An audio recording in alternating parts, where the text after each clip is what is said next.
The new Prime Minister of Greece says that austerity has not worked. Yeah. Would you agree? I think what is true is that you cannot keep on squeezing countries that are in the midst of depression.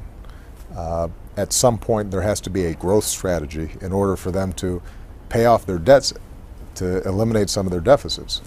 And there's no doubt that the Greek economy was in dire need of reform. Tax collection in Greece was famously terrible. I think that in order for Greece to compete in the world markets, that they had to initiate a series of changes. But it's very hard to initiate those changes if people's standards of living are dropping by 25%. Over time, eventually,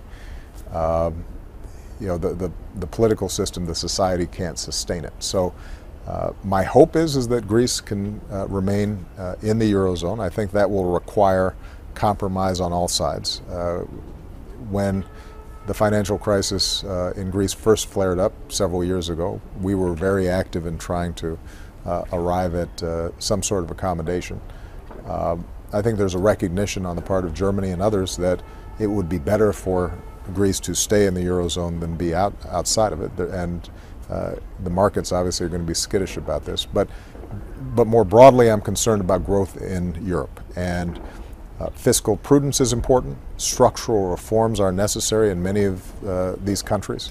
But what we've learned in the U.S. experience, and this is an argument obviously I had for a long time with my Republican friends in Congress, is that the best way to reduce deficits and to restore fiscal soundness is to grow.